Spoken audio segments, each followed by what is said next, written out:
आप मेरे से स्पेसिफिक सीट पूछे, आप मेरे से पूछे अमेठी में क्या होगा, क्योंकि वो तो बताइए अमेठी में क्या होगा। अमेठी में क्या होगा, they have written VCF।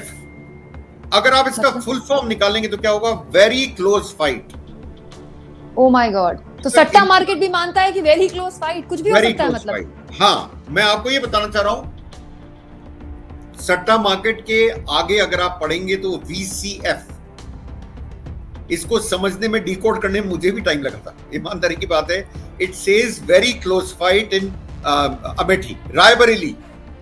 Raebareli में सट्टा मार्केट, कम से कम राजस्थान का सट्टा मार्केट या फलौदी का सट्टा मार्केट रेट खोलने कोई तैयार नहीं है, क्योंकि उनको पता है कौन जीतेगा। उनका मानना है कि राहुल गांधी वहां जीतेगी, इसलिए हम क्या इस पे दाव लगाएं। मतलब स्मृति ईरानी जो महीने 2 महीने पहले चैलेंज पर चैलेंज दिए जा रही थी, अब उनकी सीट अपने आप में उनके लिए चैलेंज बन गई है। नहीं, बीच में आपको बताऊं कुमकुम जी, ये सीट जो थी वो सट्टा मार्केट ने कम से कम 8 दिन मेंटेन करके रखा था। केएल शर्मा ही नाम है, अगर मैं गलती पे नहीं हूं तो केएल शर्मा के ऊपर सिर्फ 50 से 60 पैसे। अच्छा, मतलब केएल शर्मा जीत रहे थे चुनाव बिल्कुल 100%। अच्छा, और जो स्मृति ईरानी थी वो ₹1.20 पे थी, मतलब डबल का अंतर मान रहे थे। ये अभी लेटली फिगर चेंज हुआ है, जो VCF आया, वेरी क्लोज फाइट। नहीं तो सट्टा मार्केट ने अमेठी में केएल शर्मा को जीतता हुआ दिखा दिया था। आपकी बात अगर स्मृति ईरानी सुनेंगे अनिल सर तो सो नहीं पाएंगे बेचारे आज। लेकिन मैं ये जानना चाहती हूँ अनिल सर, अब आप अपने अंदर के पत्रकार को जरा जगाइए। सट्टा मार्केट पर आप नजर रखते हैं और आपने इतनी अच्छी जानकारी हमको एवरेज के तौर पर बताई। ये जो आंकड़े, हम एक आइडिया ले रहे हैं तीनों सट्टा मार्केट से, क्या वो आंकड़े जमीन पर उतरते दिखाई दे रहे हैं? क्योंकि आप केवल राजस्थान नहीं, आप मथुरा भी गए, आपने हरियाणा में भी इलेक्शन से पहले, वोट से पहले एक लंबा वक्त बिताया, आप देश भर में घूमे हैं, देश भर के पत्रकारों से लगातार आप बात कर रहे हैं, इतना लंबा अनुभव रहा है, आपने इतनी सरकारें अपने सामने आती जाती देखी हैं, आप जमीन पर इन आंकड़ों से कैसे रिलेट कर पा रहे हैं? मैं कुमकुम जी एक चीज जरूर दर्शकों को बताना चाहूंगा कि जब मैं पर्सनली गया, जैसे हरियाणा गया, हमारा राजस्थान का नियरेस्ट स्टेट है हरियाणा पे एक बार बात करता हूँ फिर आगे बढ़ता हूँ। हरियाणा में 10 सीटें बीजेपी ने 10 की 10 पिछली बार जीती थी।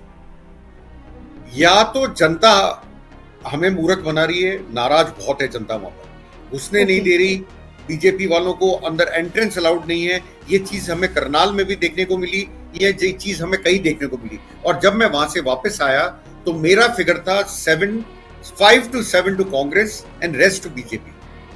मतलब आपके फिगर आप जो कह रहे हैं कि तीन भी आ सकती है बीजेपी को, 10 में से 3? बिल्कुल 3 भी आ सकती है, और ज्यादा से ज्यादा 4 या 5। तो बीजेपी वहां मैसिव सीट लूज कर रही है। अनिल जी, क्या मनोहर लाल खट्टर चुनाव हार सकते हैं? बिल्कुल हार सकते हैं, बिल्कुल क्या बात कर रहे हैं? चांसेस हैं। पूर्व मुख्यमंत्री 10-9.5 साल पूर्व मुख्यमंत्री, उनको बेचारों को भी घुसने नहीं दिया गया कई गांवों में। अच्छा। पर मैं पक्की तौर पे नहीं बोलूंगा हार सकते, मतलब फाइट है उनकी, फाइट है।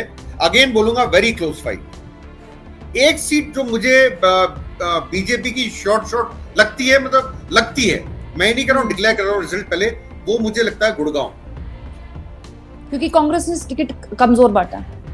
वहां पर जो राव इंद्रजीत सिंह है, पहले कांग्रेस में हुआ करते थे, कभी आपको याद हो? बिल्कुल उनकी पकड़ है उनकी। हाँ बिल्कुल। अनिल सर, कोई सीट नहीं दिखी हरियाणा में जो मुझे लगता हो ये तो 100% जीतेगी। और आपको ये भी बताता चलूं, मुझे लगता है बहुत बड़ी जीत की तरफ एक लेडी बढ़ रही है, वो है कुमारी शैलजा सिरसा। अच्छा, ओके। सिरसा में वैसे उनको एज बताई जा रही थी, लेकिन आप कह रहे हैं बहुत बड़ी जीत, तो फिर ये अपने आप में हरियाणा का, अगर इस तरह के नतीजे आते हैं तो इसी साल हरियाणा में विधानसभा चुनाव भी है, तो कांग्रेस के लिए एक विन विन सिचुएशन होगी हर लिहाज से।